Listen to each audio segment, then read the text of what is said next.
Hi friends, welcome back to Deepika YouTube channel. ಇವತ್ತು ಅಕ್ಕಿ ರೊಟ್ಟಿ ಹೇಗೆ ಮಾಡೋದು ಅಂತ ತೋರಿಸ್ತೀನಿ ಬನ್ನಿ. ಮೊದಲಿಗೆ ಒಂದು ಬೌಲ್ಗೆ 2 ಕಪ್ಪು ಅಕ್ಕಿ ಹಿಟ್ಟು ಹಾಕ್ಕೊಂಡು ಅದಕ್ಕೆ ಸ್ವಲ್ಪ ಸಾಲ್ಟ್ ಹಾಕ್ಕೊಂಡು ಅದನ್ನು ನೀಟಾಗಿ ಮಿಕ್ಸ್ ಮಾಡ್ಕೋಬೇಕು.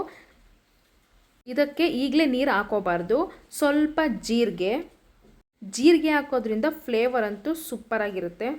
ನಾನಿಲ್ಲಿ ಬೀಟ್ರೋಟು, ಕ್ಯಾರೆಟು ಮತ್ತು ಮೆಂತ್ಯ ಸೊಪ್ಪು, ಕರಿಬೇವಿನ ಸೊಪ್ಪು ಇದನ್ನೆಲ್ಲ ಸಣ್ಣದಾಗಿ ಹಚ್ಚಿಟ್ಕೊಂಡು ಅದನ್ನು ಎಲ್ಲನೂ ಕೂಡ ಮಿಕ್ಸ್ ಮಾಡಿ, ನಂತರ ನಾವು ಇಲ್ಲಿ 2 ಈರುಳ್ಳಿ ತೊಗೊಂಡಿದ್ದೀನಿ ನಾನು. ಇದನ್ನು ಸಣ್ಣದಾಗಿ ಕಟ್ ಮಾಡಿಕೊಂಡು ಅದನ್ನು ಸೇರಿಸಿ ನೀಟಾಗಿ ಮಿಕ್ಸ್ ಮಾಡ್ಕೋಬೇಕು. ನಾವು ಈಗಲೇ ನೀರನ್ನು ಆ್ಯಡ್ ಮಾಡ್ಕೋಬಾರ್ದು. ನಾನು ಫಸ್ಟ್ ಯಾಕೆ ಹೇಳಿದೆ ಅಂದರೆ ನೀರು ಆ್ಯಡ್ ಮಾಡೋಂಗಿಲ್ಲ ಅಂತ.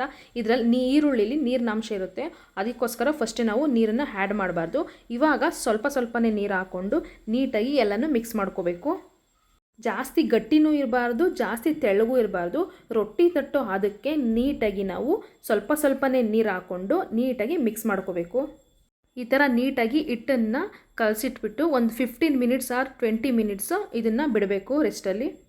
ಒಂದು 20 ಮಿನಿಟ್ಸ್ ಆದಮೇಲೆ ಒಂದು ಬಟರ್ ಪೇಪರ್ ತಗೊಂಡು ಅದಕ್ಕೆ ಸ್ವಲ್ಪ ಎಣ್ಣೆ ಸಾವರಿ, ನಿಂಬೆಹಣ್ಣು ಗಾತ್ರದಷ್ಟು ಹಿಟ್ಟನ್ನು ತಗೊಂಡು ಅದನ್ನು ನೀಟಾಗಿ ತಟ್ಟಬೇಕು. ನಾವು ಯಾವ ಸೈಜಲ್ಲಾದರೂ ತಟ್ಬೋದು. ಚಿಕ್ಕ ಬೇಕು ಅಂದರೆ ಚಿಕ್ಕದಾಗಿ ತಟ್ಕೋಬೋದು, ಇಲ್ಲ ಅಗ್ಲಕ್ಕೆ ಬೇಕು ಅಂತಂದರೆ ಅಗ್ಲಕ್ಕೆ ಕೂಡ ತಟ್ಕೋಬೋದು, ಅದು ನಿಮಗೆ ಬಿಟ್ಟಿದ್ದು. ಕಾದಿರೋ ಹಂಚಿಗೆ ತಟ್ಟಿರೋ ರೊಟ್ಟಿನ ಹಾಕೋಬೇಕು. ಬಟರ್ ಪೇಪರ್ ಸಮೇತನೇ ಹಾಕೋಬೇಕು, ಯಾಕಂದರೆ ಕೈಯಲ್ಲಿ ಬರಲ್ಲ. ರೊಟ್ಟಿ ಹಾಕಿದ ತಕ್ಷಣ ಬಟರ್ ಪೇಪರ್ ಎತ್ಕೋಬಾರ್ದು. ಅದು ಸ್ವಲ್ಪ ಬಿಸಿ ಆದಮೇಲೆ ಬಟರ್ ಪೇಪರ್ ಈಸಿಯಾಗಿ ನಾವು ಎತ್ಕೋಬೋದು, ನೀಟಾಗಿ ಬರುತ್ತೆ ಮತ್ತು ಎಲ್ಲೂ ಕಟ್ಟಾಗಲ್ಲ.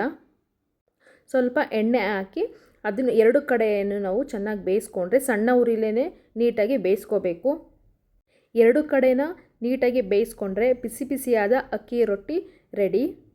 ಅಕ್ಕಿ ರೊಟ್ಟಿ ಜೊತೆ ಉಚ್ಚಲ್ ಚಟ್ನಿನೂ ಚೆನ್ನಾಗಿರುತ್ತೆ ಕಾಂಬಿನೇಷನು, ಮತ್ತು ಟೊಮೊಟೊ ಚಟ್ನಿನೂ ಸೂಪರ್ ಕಾಂಬಿನೇಷನ್ ಅಂತ ಹೇಳ್ಬೋದು.